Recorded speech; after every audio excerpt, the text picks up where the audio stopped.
예, 예, 오늘은 2024년 1월 29일, 음력으로는 12월 19일이 되겠습니다.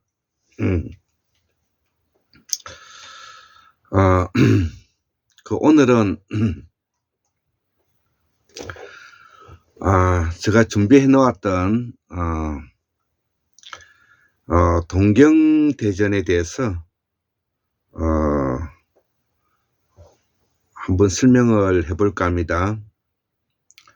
그래서 한국통일연방모형 87번째 한국문명사의 단절된 철학과 사상의 조선은 수은 최저우 선생으로부터 동경대전을 통해 부활하고 있다. 그래서 서학이 할 수 있는 일은 있는가? 자, 이런 질문을 하면서 우리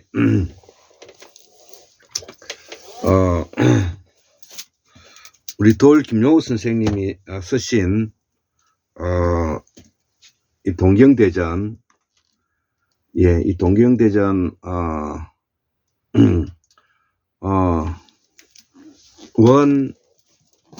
이 동경대전 2 이렇게 이제 두 권으로 되어 있는 역작인데요.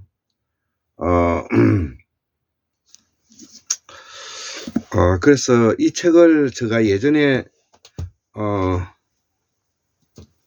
주문해서 이미 사두었던 것입니다. 사두었던 것인데 이 모처럼 이제 시간이 좀 되어 가지고 이 동경대전을 돌 김용옥 선생님이 쓰신 그 내용의 서문을 읽어보면서 저도 함께 공부하고자 합니다. 자, 그래서 우리가 그 수은 최저우 선생은 누구인가? 저는 이분은 한국의 개벽을 연 분이시다. 대철학자요, 종교가요, 지식인이죠. 뭐 이런 분들은 스스로 성인이 되신 분이시죠. 자, 그래서 그 다음에 돌 김용우 선생은 누구인가?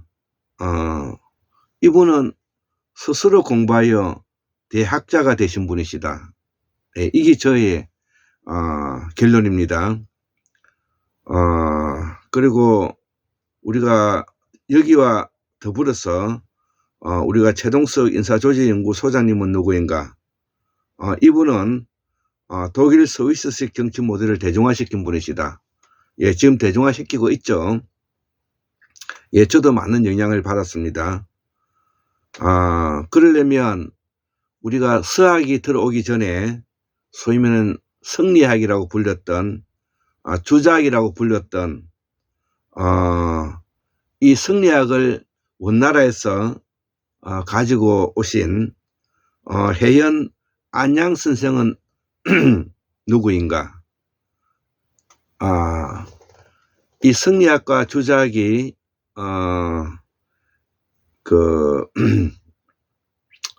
이 해연 안양 선생께서 원나라를 자주 왕래하면서 이 불교의 타락과 그 당시의 사회적 모순을 극복하기 위해서 성리학과 주자학을 가지고 왔죠. 이 성리학이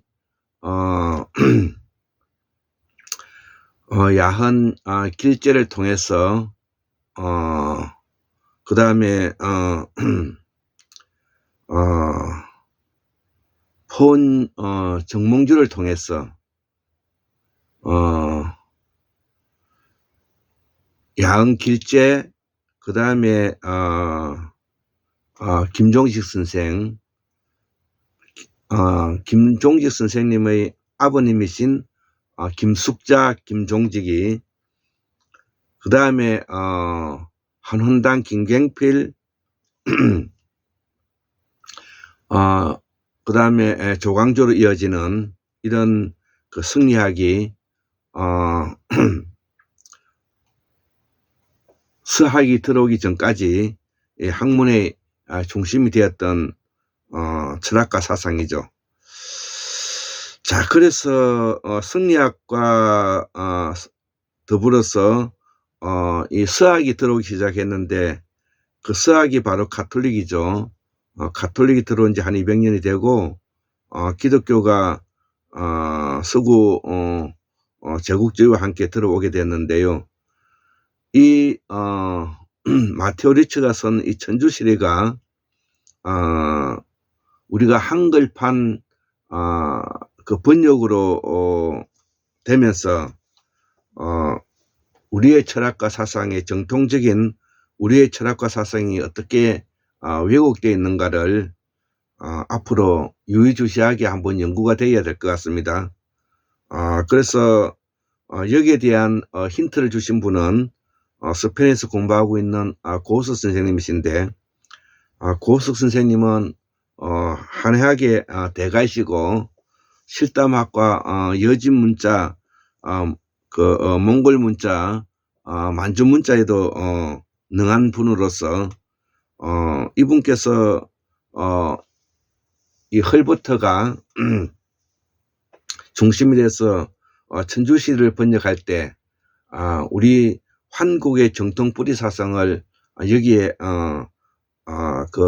포함시키는데 매우 주저하였다라고 저는 알고 있습니다.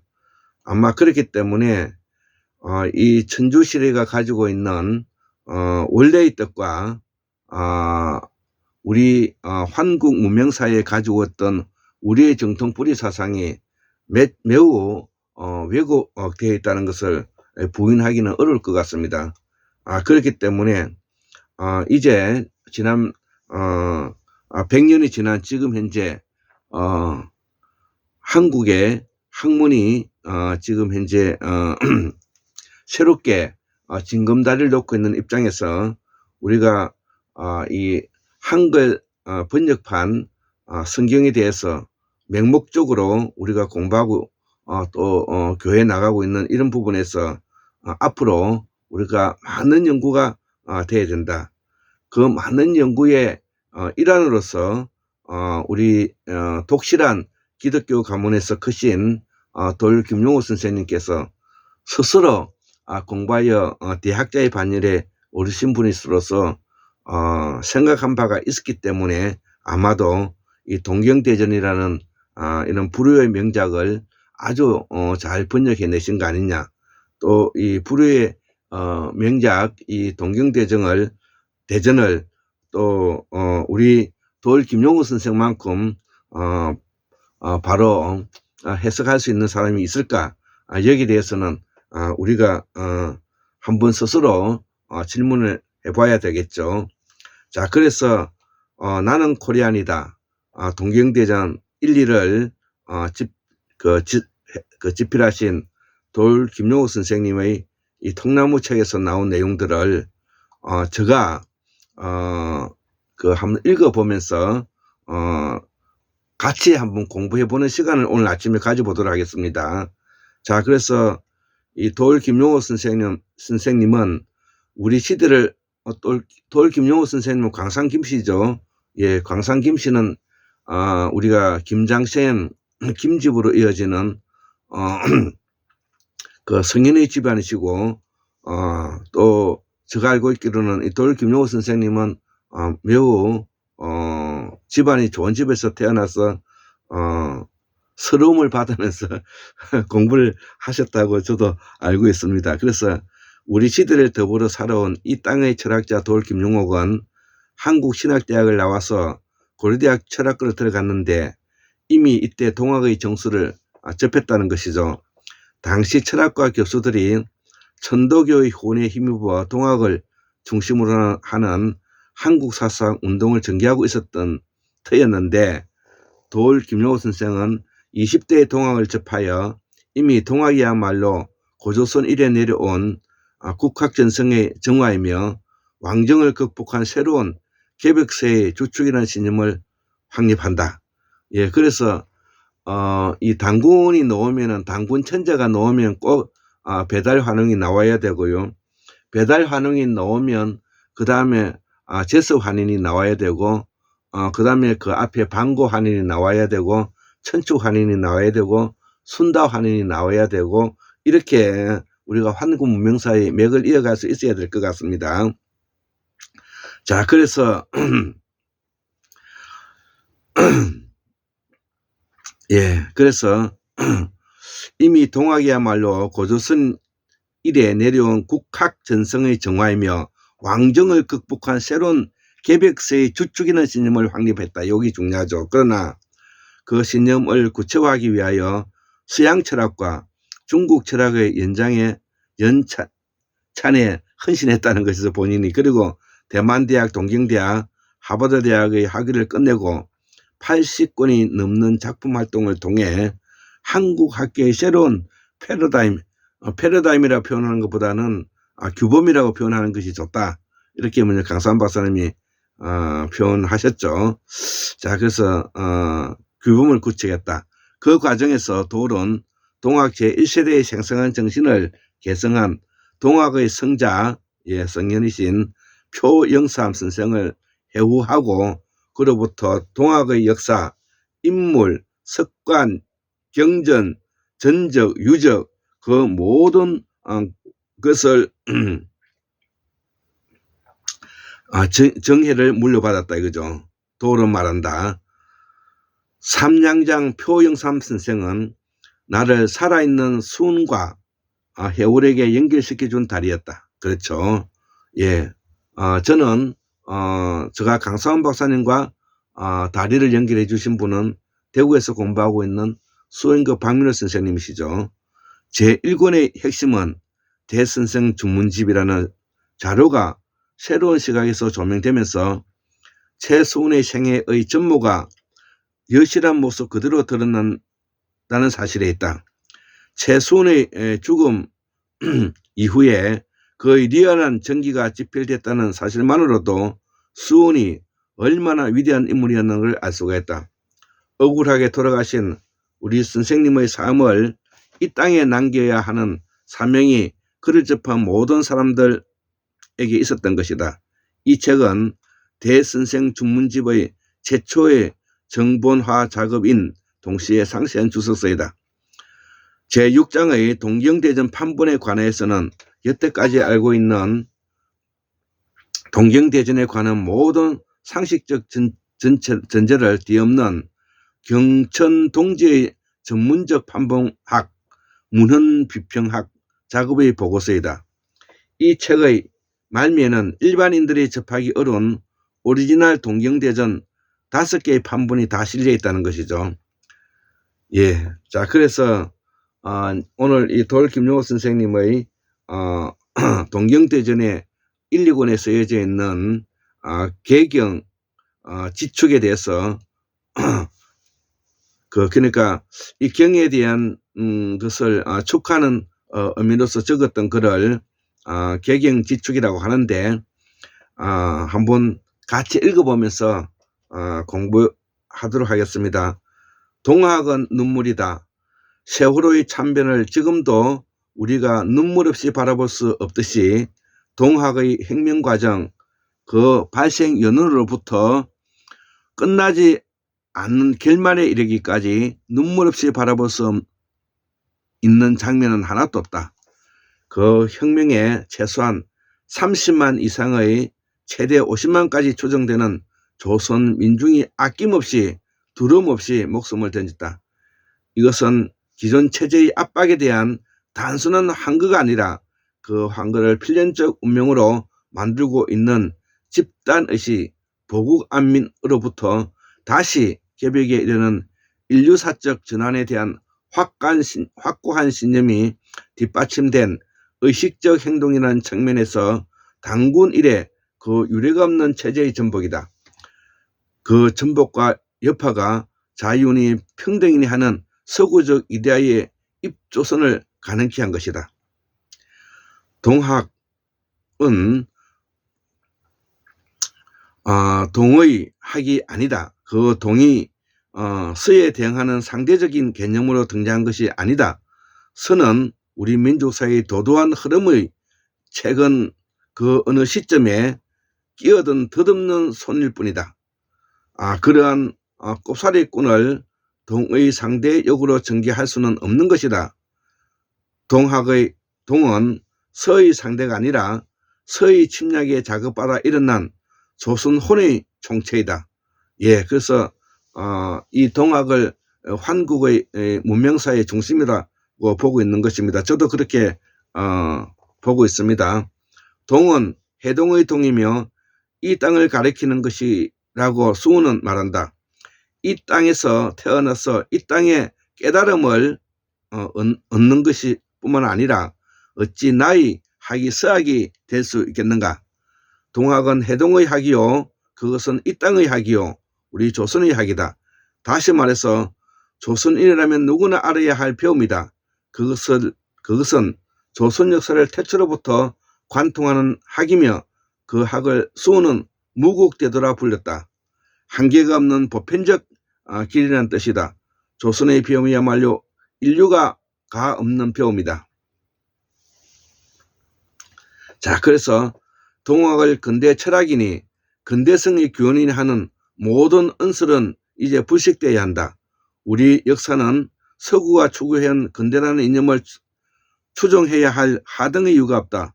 서구의 근대가 낳은 것은 터무니없는 진보의 신념, 인간의 교만, 서양의 우월성, 환경의 파괴, 불평등의 구조적 확대, 자유의 방종, 과거의 자본주의의 예속, 체제의 인간세 지배, 민주의 허상, 이런 것들이 안착일 뿐이다. 왕정의 타도는 아직도 진행되고 있는 과제사항일 뿐이며 오직 이것만이 우리에게 주어진 사명일 뿐, 이에 대한 서구적 패턴을 우리가 반복해야 할 의무는 없다. 동양은 혁명인 동시에 개벽이며 그것은 근대를 맞이하는 운동이 아니라 인간이 인간답게 살아가는 대도를 제시한 것일 뿐이다. 이 대도의 실현은 오직 서구적 신관의 파괴에서만 가능하다. 저도 그렇게 생각합니다. 이것은 인류 전체의 삶의 개벽이다. 모든 인간이 인간답게 살기 위해서는 모든 인간이 하느님이 되지 않으면 안 된다. 하느님이 된다는 것과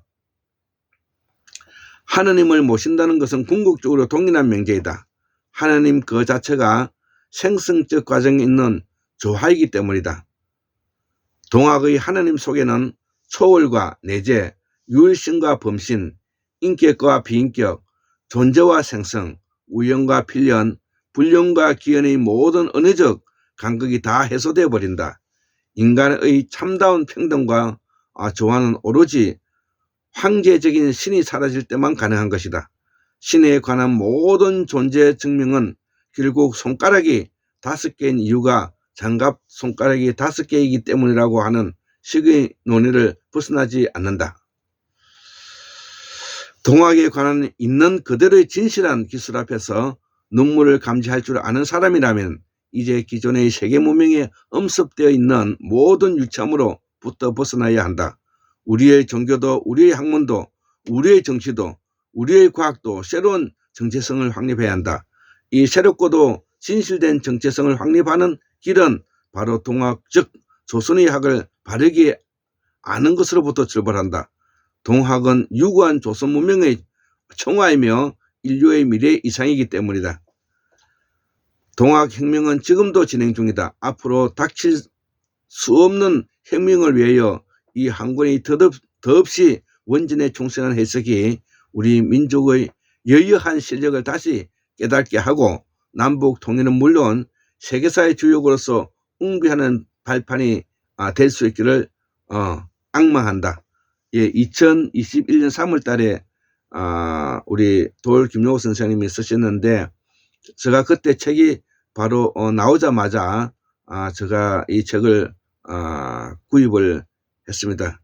자, 그래서 또 이 책에 대해서 썼던 동경대전의 제의에 대해서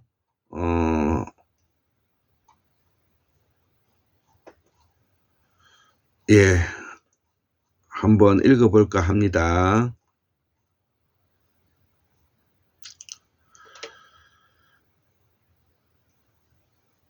예, 동경대전 제의.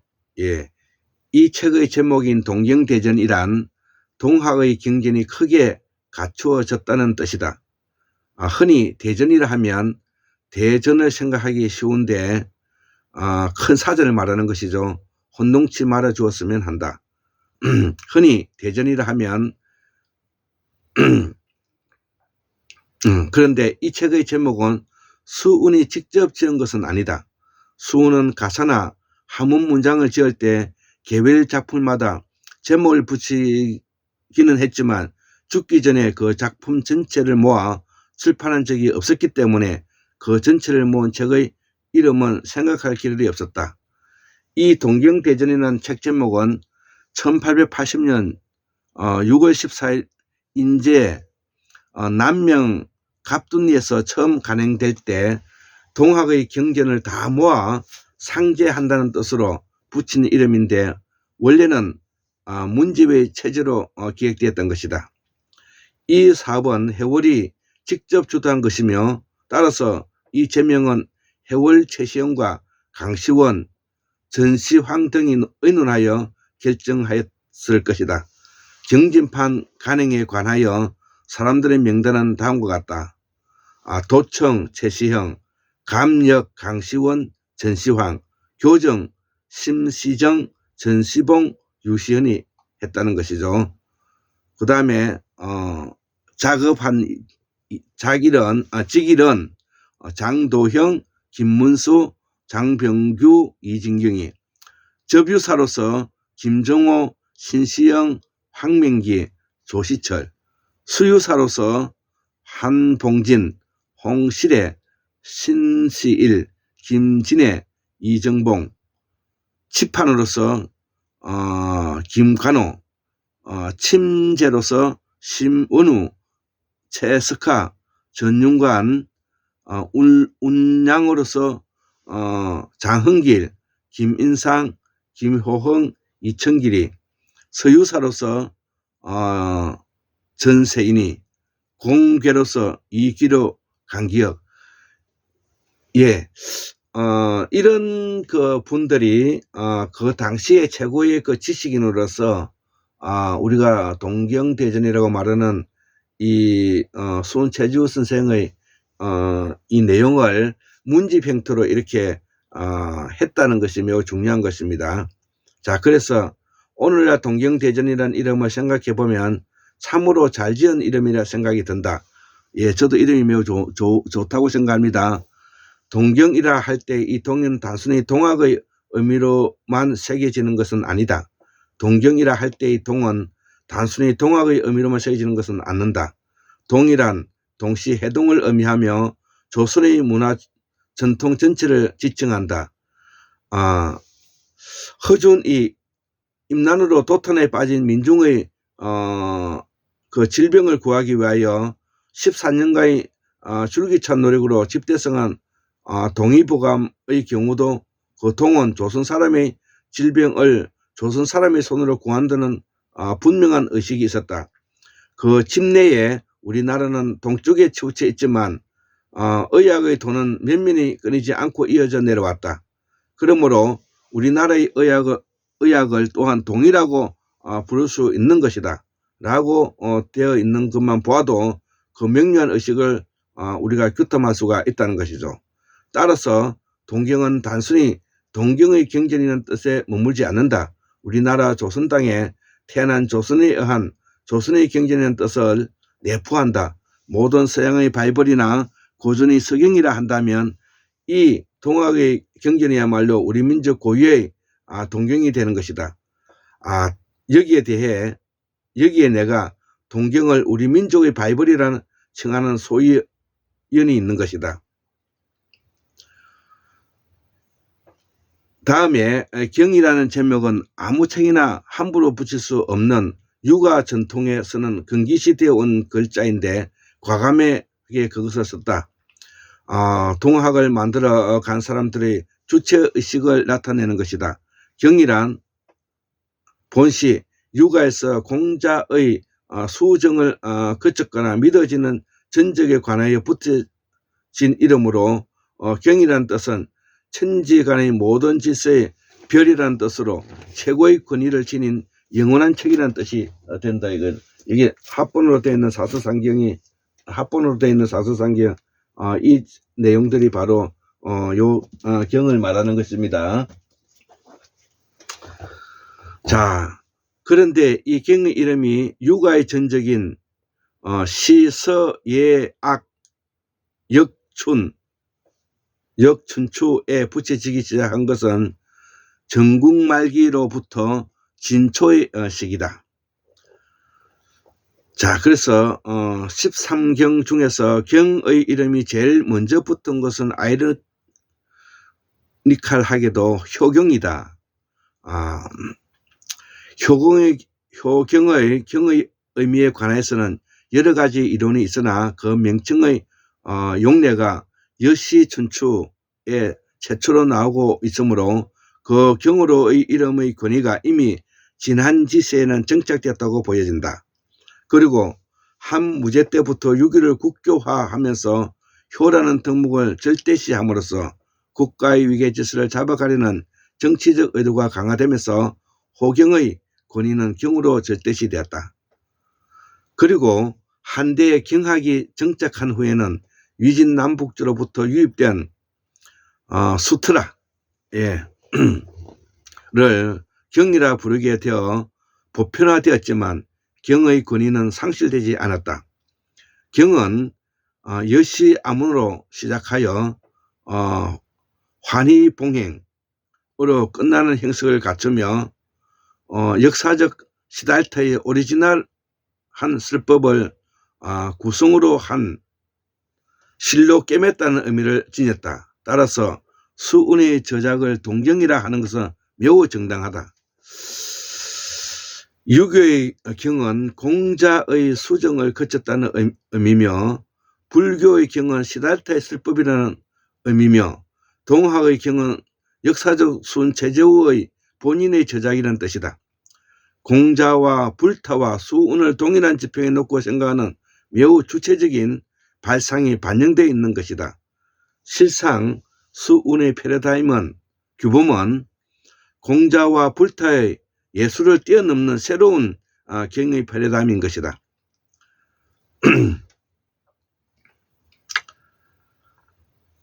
다음 대전이라는 말은 명백하게 명나라의 대형 군주 영락제 신주에 의한 경을 보편화시키기 위하여 만든 3대전 즉 오경대전과 사서대전, 성리대전, 호광, 양령, 김유자 등이 봉찬했던 것이죠.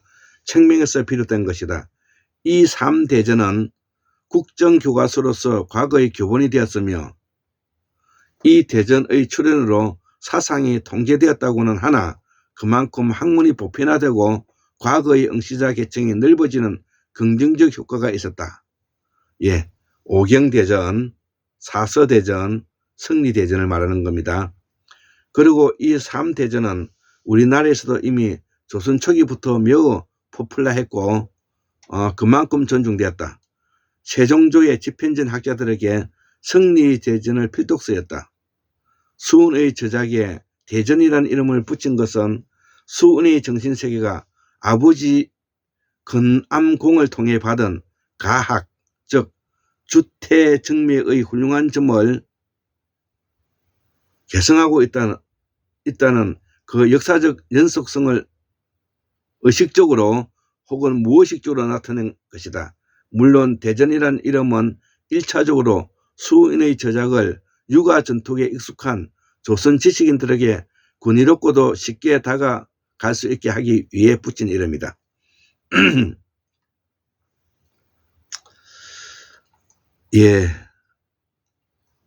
마지막에 내가 역해하는 동경대전 텍스트에 관하여 읽어보고 끝마치도록 하겠습니다. 표영삼 선생님이나 나나 과거에는 동경대전 텍스트의 기준을 인재무자계 춘판, 짧게는 무자판이라고 하는데 1888년 3월에 를 삼았다는 것이죠. 그것의 발행수가 인재였고 최초의 인재경진 초판본이 세상에 드러나지 않은 상황에서 무자판이야말로 경진 초판본을 개성한 가장 원본에 가까운 판본이라는 생각을 가지고 있었던 것이다. 그런데 경진 초판본이 발견된 후에 나무 무자판이 경진판을 개성한 것이 아니라 경주 개미중하판, 약칭 경주판의 계열의 판본이며 경진 초판본과는 직접적인 연계가 없는 판본이라는 것을 알게 되었다. 따라서 우리의 동경대전 텍스트는 기본적으로 경주판을 모델로 한 것이다. 현재 동경대전에 관하여 가장 널리 유포된 것은 경주판이다. 목할자폰인 데다가 용담 연원을 과시한 가장 공을 들인 판본이었기 때문에 발행 부수도 다른 판본보다는 많았을 것이다. 그리고 동경대전은 경진판으로부터 목천판 그리고 경주판에 이르기까지 내용이 충실하게 보완되었다. 물론 이 보완 과정에 구술에 의한 것이 아니라 미처 수록하지 못한 문헌이 첨가된 것이다.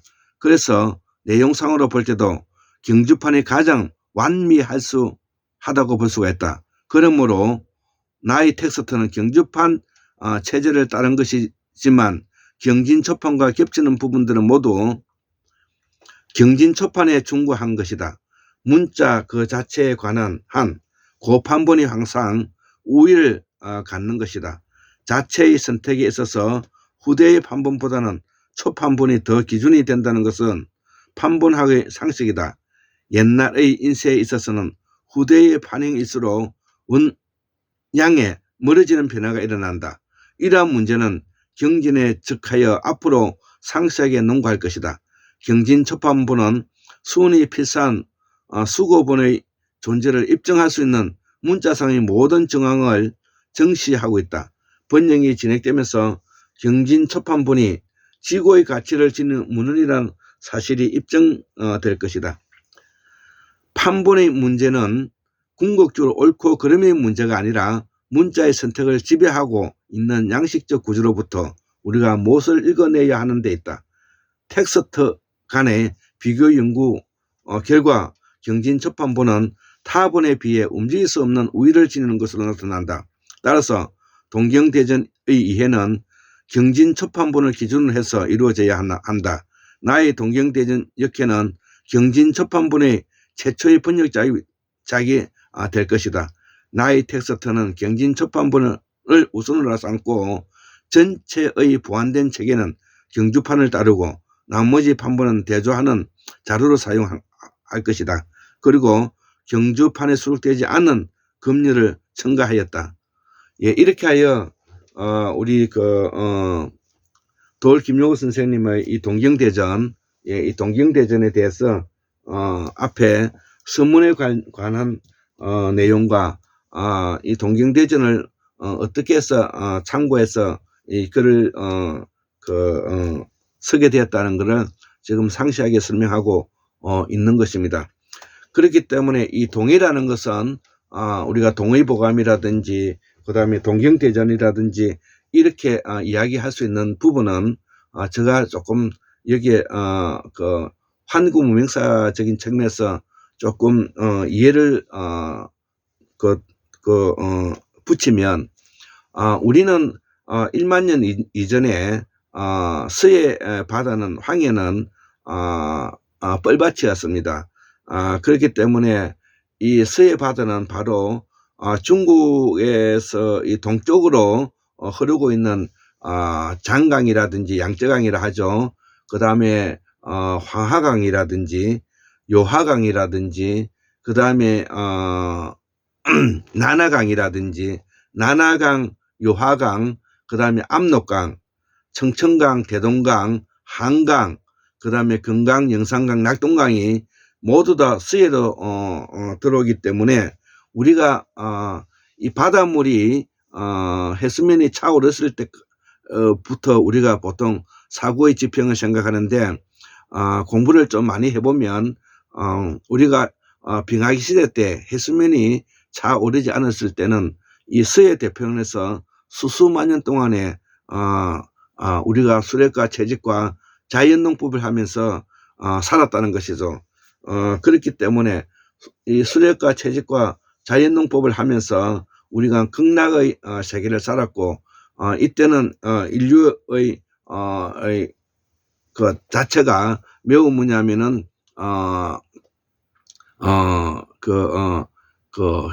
행복했다 뭐 이렇게 표현할 수가 있겠는데, 이렇기 때문에 이 서해 태평양을 중심으로 해서 바닷가를 끼고 있는 것이 바로 이 동이족의 무대였기 때문에 우리가 쓰고 있는 말도 버무와 산스크리트의 뿌리가 여기서 생성되어서 이것이 해수면이 차오르면서 이것이 우리가 동서남북으로 유라시아 대륙에서 퍼지면서 문명이 서로 주고받는 관계가 오늘날의 우리의 동서문화의 교류라는 것이죠.